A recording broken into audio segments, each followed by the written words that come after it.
Nasihat Abah Skumpul. Rahasia buka puasa dan kunci sukses. Assalamualaikum warahmatullahi wabarakatuh. Selamat berjumpa kembali di channel Karomah Wali yang menyajikan cerita kisah karomah dari para wali. Sebelum lanjut, jangan lupa untuk like, share, dan subscribe channel ini, serta komen membangun untuk kemajuan bersama. Dan semoga kita dalam lindungan Allah Subhanahu wa Ta'ala. Setiap Muslim merasakan kebahagiaan saat bulan Ramadan tiba. Kebahagiaan ketika berbuka puasa dan bertemu dengan Allah Subhanahu wa Ta'ala adalah dua contoh paling jelas dari kebahagiaan. Kebahagiaan ini tidak dapat diukur secara fisik karena sifatnya rohani. Mereka yang memiliki buka puasa yang sederhana mungkin lebih bahagia daripada mereka yang memiliki buka puasa yang penuh dengan segala macam makanan. Untuk itu, Abah Guru Skumpul memberikan petunjuk kepada kita semua untuk memaknai dengan sebaik mungkin dalam berbuka puasa. Abah Guru Skumpul sangat mencintai bulan Ramadan, meniru apa yang dilakukan kekasihnya Nabi Muhammad SAW. Tentang adanya rahasia di balik bulan Ramadan, kata Abah bahwasanya Abah Guru Skumpul pernah berkata, rahasia di bulan Ramadan ini letaknya di yang sunat-sunat. Bahwasanya segala amal dan perbuatan yang sunat-sunat di bulan Ramadan pahalanya dilipat gandakan. Seperti sholat tarawih, membaca Al-Quran, sodako, sholat malam, tidur siang, dan lain-lain. Abah Guru Skumpul pernah mencontohkan hal yang sunat akan tetapi rasanya sangat luar biasa, yaitu saat kita berbuka puasa di bulan Ramadan. Berbuka puasa disunatkan dengan memakan kurma, namun saat setelah azan maghrib jangan langsung makan kurma, akan tetapi baca bismillah dulu. Setelah itu jangan dimakan dulu kurmanya, akan tetapi pandanglah kurma itu sebagai nur Muhammad, cahaya Nabi Muhammad SAW. Setelah dipandang kurma itu adalah nur Muhammad, di situ kita berdoa, karena doa di situ mustajab. Salah satu doa kita adalah meminta diberkahi di bulan Ramadan dan sisa umur selalu berberkat atau barokah. Makan kurmanya hitungan yang ganjil. Kemudian minum air putih. Setelah minum terserah mau makan apa. Kemudian barulah berdoa, berbuka Allahumma lakasumtu sampai habis, tegas Abah Guru Skumpul. Guru Skumpul juga menegaskan bahwasanya di bulan Ramadan terdapat malam Lailatul Qadar, yaitu malam yang lebih baik dari 1000 bulan. Orang yang sholat malam di 10 terakhir di bulan Ramadan, yaitu di malam ganjil, pahalanya sama dengan malam Lailatul Qadar dan doanya juga mustajab. Minta kepada Allah mudahan diberkahi sisa umur dan selamat dunia akhirat. Inilah salah satu perbuatan sunat, akan tetapi ada rahasia di dalamnya yang tidak kita ketahui, dan ini hanya ada di bulan Ramadan saja. Masih banyak lagi amalan sunat yang ada rahasianya, dan itu hanya ada di bulan Ramadan. Tutur Abah Guru Skumpul penuh khidmat. Mudah-mudahan kita dipanjangkan umur, disehatkan badan, sehingga kita bisa menunaikan ibadah puasa sebulan penuh. Mudah-mudahan puasa kita diterima oleh Allah Subhanahu wa Ta'ala. Hidup berasa gagal terus. Ada dua kunci sukses menurut Abah Guru Skumpul. Semua orang ingin menjadi orang yang sukses dan berhasil. Kebanyakan orang menginginkan sukses dunia dan akhirat. Standar kesuksesan tidak universal.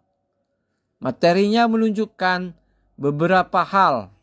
Misalnya, orang bilang dia sukses karena memiliki mobil mewah, rumah mewah, dan bisnis yang berkembang. Di sisi lain, ada orang yang menganggap kesuksesan hanya karena memiliki harta benda dan jabatan. Bagi sebagian orang tua, berhasil mendidik anak mereka menjadi orang yang soleh dan rajin beribadah sudah dikatakan sukses. Jadi, standar keberhasilan tidak dapat disamaratakan. Namun, setiap orang ingin mencapai kesuksesan dengan cara mereka sendiri. Perjalanan kesuksesan orang berbeda-beda. Ada yang dapat mencapai sukses dengan cepat, sementara yang lain memerlukan banyak kegagalan sebelum dapat mencapainya. Ulama besar asal Kalimantan, Kiai Haji Guru Sekumpul atau Kiai Haji Muhammad Zaini Abdul Ghani mengungkapkan 2 sebab seseorang tidak sukses alias gagal terus. Apa yang terjadi? Menurut Abah Guru Sekumpul, ketidaksuksesan seorang muslim disebabkan 2 hal. Bisa jadi sholatnya belum benar atau sabarnya belum benar. Tapi bila sholat dan sabarnya benar, maka akan tercapai hasilnya, sukses, kata Abah Guru Sekumpul. Bagi Abah Guru Sekumpul, 2 hal tersebut menjadi kunci meraih kesuksesan. Orang yang menuntut ilmu bisa jadi ulama, yang berdagang atau bekerja jadi kaya karena sholat dan sabarnya. Istri taat, anak berbakti, cuma menjadi sabar dan sholat dengan benar, katanya mencontohkan yang lain.